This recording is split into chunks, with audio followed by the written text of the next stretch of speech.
It's that time of year again, back to school season, and Instacart knows that the only thing harder than getting back into the swing of things is getting all the back to school supplies, snacks, and essentials you need. So here's your reminder to make your life a little easier this season. Shop favorites from Staples, Best Buy, and Costco, all delivered through Instacart, so that you can get some time back and do whatever it is that you need to get your life back on track. Instacart, we're here.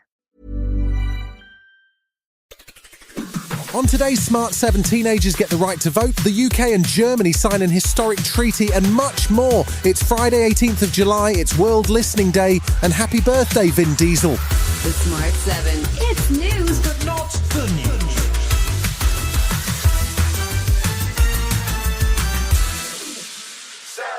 The government announced a major change on Thursday to elections in the United Kingdom, as those aged 16 and 17 will now be able to vote. Wales and Scotland already permitted under 16 voting for some elections, but a nationwide mandate for teens is the biggest change since 1969, when the voting age was lowered from 21 to 18.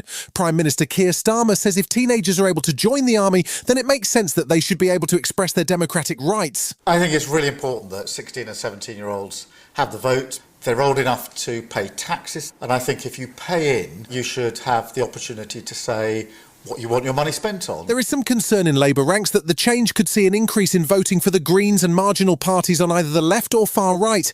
However, the numbers are small compared to the overall population. Opposition parties weren't happy, with Reform accusing the government of trying to rig the system, and the Tories demanding a full statement from the Minister for Democracy, Rushanara Ali, who wasn't too worried. This government was elected on a manifesto that committed to granting 16-year-olds the right to vote. So can I remind the honourable gentleman that his party lost the general election?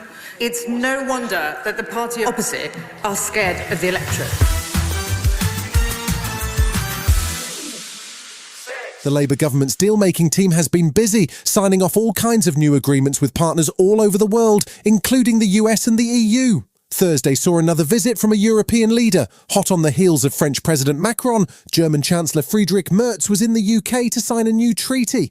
The Kensington Treaty is the first signed between England and Germany since the Second World War, and the signing ceremony took place at the Victoria and Albert Museum. The aim is to deepen defence cooperation and tackle illegal migration, although Chancellor Merz did mention that he deplores Brexit. Security is the thread running through the treaty.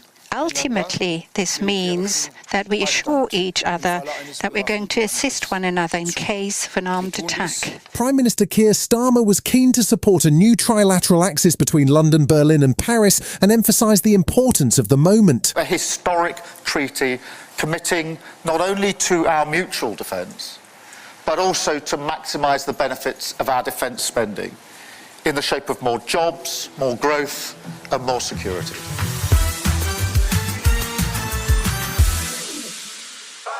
The government has announced a new scheme aimed at helping domestic violence perpetrators change their lives and move away from the habit of abuse. A pilot version of the scheme has been running since 2016, which focuses on helping them give up drugs or alcohol and deal with personal issues that can be triggers for violence. Now, the scheme is to be extended after an independent review found that it had helped to cut abuse levels.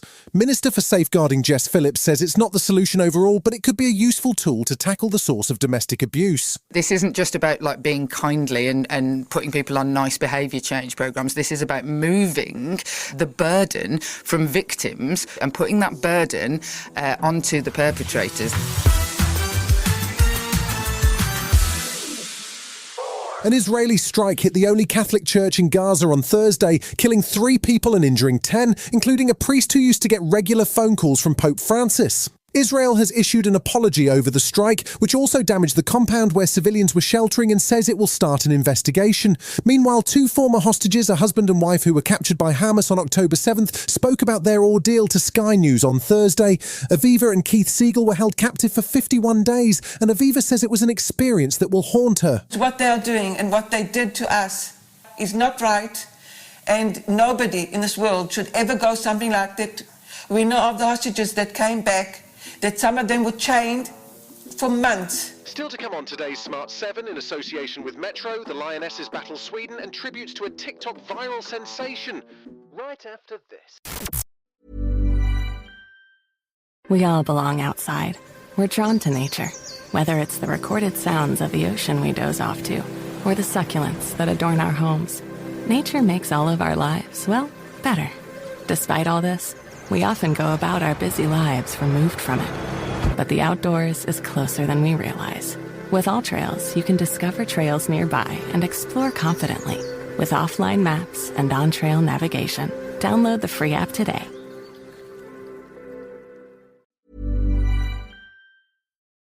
Welcome back.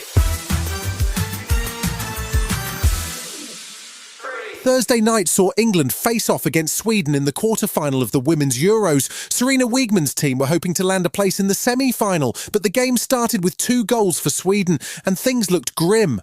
The Lionesses came roaring back, though, with 2 late goals to equalise, which brought extra time and then penalties. Both teams' goalkeepers made extraordinary saves, but England's Hannah Hampton saved more, and England's women and the reigning champions head to a semi-final with Italy on Tuesday. Boss Serena Wiegman was delighted to get the win. At the moment, I'm just thinking how this team turned this around again, how this team showed resilience and just keep going. And sometimes we say we're never done. Well, tonight we showed we're absolutely never done.